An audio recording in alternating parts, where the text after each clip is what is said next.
आपकी जमात जो है उसने बहुत सियासी उतार चढ़ाव देखे हैं, मोहब्बतें भी देखी हैं इस्टेब्लिशमेंट के साथ और मुश्किलें भी देखी हैं अटक किले वाली। आप क्यों नहीं इस प्रोसेस को बेहतर बना के आगे चलाते? देखिए नदीम साहब, हम तो और मैं बल्कि अपनी जमात में और काफ़ी ज़्यादा हमारे अब सब लोग जो हैं वो इस प्रोसेस की जो ट्रांसपेरेंसी है उसको हम चाहते हैं कि ये इंटैक्ट हो। और ये जो ट्रांसपेरेंसी है इसको हम इस हद तक इंश्योर करें कि जो कॉन्फिडेंस लेवल है इन द कमिंग इलेक्शन, जिस तरह आप फरमा रहे हैं, वो बिल्कुल मेंटेन होना चाहिए। अब ये काम जो है बेसिकली तो ये इलेक्शन कमीशन ने करना है।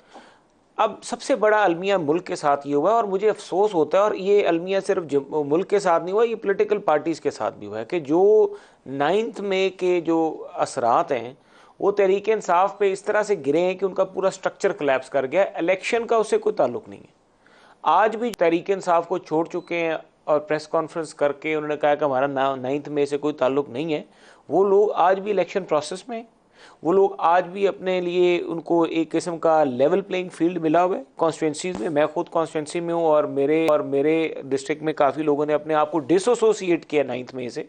और वो लोग जो है वो अपना इलेक्शन जो है उसी तरह से कैंपेन भी कर रहे हैं। और मतलब मतलब लेवल हम, प्लेइंग फील्ड मिलेगी अगर पीटीआई छोड़ दें? वैसे हमारा उनसे इख्तलाफ ये है, हम ये कहते हैं कि अगर किसी ने जेन्युइन 9 मई की है उसकी प्रेस कॉन्फ्रेंस में उसको छोड़ना नहीं चाहिए। ये मेरा एक वैसे है, क्योंकि ये एक बुरा ट्रेंड बनेगा कि आपके पास सबूत भी हैं और उसने किया भी है और वो इन्वॉल्व भी है और वो प्रेस कॉन्फ्रेंस कर दी है, तो नहीं, फिर कानून का जो सिस्टम है सजा जदा करें, लेकिन जो नहीं है उसको बेशक तंग ना करें और उसको लेवल प्लेइंग फील्ड दें। क्योंकि जो ट्रेंड सेट हुआ है 9 मई का वो नहीं होना चाहिए मुस्तकबिल में, ये एक मेरी सोच है। बाकी और उनको मिला हुआ है नदीम साहब, मैं खुद आपको बता रहा हूँ, मैं कई अपने उधर सरगोदा में जो पीटीआई लोग छोड़ चुके हैं उनको वो दफ्तरों में भी जा रहे हैं, वो लोगों की हेल्प भी कर जो रहे हैं, पीटीआई लोगों छोड़ के चुके हैं काम वो कर तो रहे अच्छे बच्चे हो गए ना, तो फिर लेवल प्लेइंग फील्ड पीटीआई की तो लिए ना हुई ना। हैं। लेवल प्लेइंग फील्ड नहीं है, लेवल प्लेइंग 9 मई वालों के लिए नहीं है। बात ये पीटीआई है, छोड़ दें तो फिर है। देखिए 9 मई में इन्वॉल्व नहीं है ना। अगर 9 मई में कोई इन्वॉल्व लेकिन है इनकी वो खातून थी, वो अब्बास, तो वो मैं तो अंदलीब अब्बास, मेरी, वो हाँ, उस एक ही गाड़ी में वो सवार नजर आती हैं। वो लड़की मैं उससे अंदर जेल में इख्तलाफ है रखता हूँ। और वो अंदलीब मैं कहता अब्बास हूँ ने उसको प्रेस नहीं कॉन्फ्रेंस छोड़, कर लिया तो उसकी मैं तो माफी है। कहता हूँ नहीं या छोड़ना दोनों की चाहिए। माफी करें, जो एज ए मेट्रो प्रिंसिपल हाँ, खातून थी मैं दूसरी ये कह रहा लड़की हूँ, ये को, आप उसको खदीजा को, जी उसको हाँ भी जी, कर देते तो बेहतर होता। मैं सर ये कह रहा हूँ कि everyone shall be treated equally.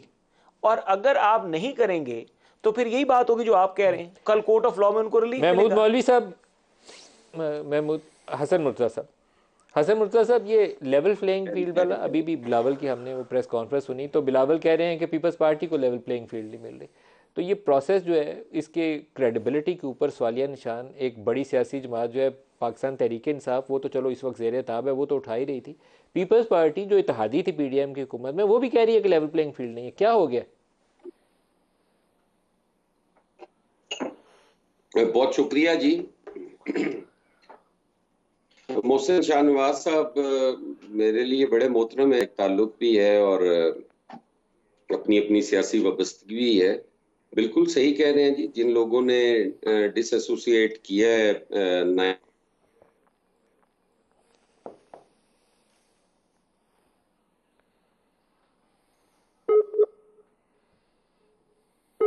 आवाज़ नहीं आ हसन मुर्तज़ा साहब, आपकी आवाज़ हमें कुछ आने में दुश्वारी है यहाँ पर स्टूडियोज़ में। दोबारा आपको कनेक्ट करते हैं, दोबारा रब्ता करिएगा जी उनसे। रांझा साहब, इस वक्त नवाज़ शरीफ को एक लीडरशिप रोल दिखाना चाहिए, सिर्फ इसलिए नहीं कि उन्हें कोई पीटीआई से मोहब्बत हो गई है या पीपल्स पार्टी की जो शिकायत है इनसे कोई दिली लगाव पैदा हो गया, इसलिए कि इस प्रोसेस के ज़रिए जो सेटअप बनेगा उसके ऊपर सबका भरोसा कायम रहे। यही जमहूरियत है, ट्रांसपेरेंसी हो, क्रेडिबल हो, उनको किरदार अदा करना चाहिए। ये मैं यकीनी तौर पे, पिछले इलेक्शन में वो जेल में थे ना, जी हाँ। उनके ऊपर वो पनामा और इकामा था, सारा कुछ था। तो क्या वो भुगतने के बाद नवाज शरीफ को उससे बाहर निकालने के लिए पाकिस्तान को किरदार नहीं अदा करना चाहिए? देखिए हम बिल्कुल ये चाहेंगे कि पाकिस्तान की सोसाइटी का एक बहुत बड़ा फैब्रिक है, जो एक बहुत बड़ा सेगमेंट है हमारी सोसाइटी का, जो इस पूरे 9 मई के बाद जो इसमें इन्वॉल्व है। लेकिन ऐसे भी कई लोग हैं जो एक अपनी डेमोक्रेसी और अपनी एक फ्रीडम ऑफ स्पीच का एक जायज़ इस्तेमाल करते हुए कॉन्स्टिट्यूशन के मुताबिक जो हमारे आइन की जितनी जो लिमिट्स हैं, इजाज़त है, ये नहीं कि जाके किसी की तस्वीरें काली करने शुरू कर दें और तोड़ फोड़ शुरू कर दें, आग लगाना शुरू कर दें, उनकी नहीं हम बात करते। जो ऐसे लोग हैं जो पुरअमन हैं और बिलीव करते हैं तामीरी सियासत में, उनको बिल्कुल सपोर्ट करना चाहिए।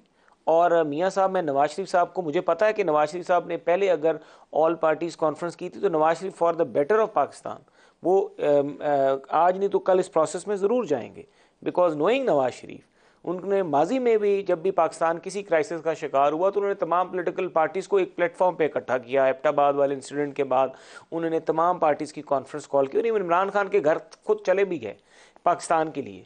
तो मेरा ये ख्याल है कि नवाज शरीफ साहब कुछ ऐसे जराइम है जिनकी नवाज शरीफ साहब के पास नहीं है, मामलात वो तो अदालतों के पास है और एज़ पर लॉ जाना है, लेकिन जो वैसे एक हमें टॉलरेंट इन्वायरमेंट बनाने की ज़रूरत है कि टॉलरेंस प्रिवेल करे सियासी प्रोसेस में, उसके लिए मैं यकीन रखता हूँ नवाज शरीफ साहब अपना रोल प्ले करेंगे। लेकिन जो सियासी वर्कर्स हैं ना, आपके पॉलिटिकल वर्कर्स जेलों में, जैसे कुछ ख़वातीन वर्कर्स हैं पीटीआई की, या कुछ और लोग हैं, या वो लोग हैं जिनकी जेल में जाने के बाद प्रेस कॉन्फ्रेंस सामने आती है, उनके लिए अगर नरम गोशा पैदा किया जाए ना, रियासत उनको माफ़ करे और आगे बढ़ने की पॉलिसी अपनाए, तो उससे ये जो माशरे के अंदर एक पोलराइजेशन है ना, उसमें बड़े पैमाने पर कमी आएगी। उनको लगेगा कि we are part of the system.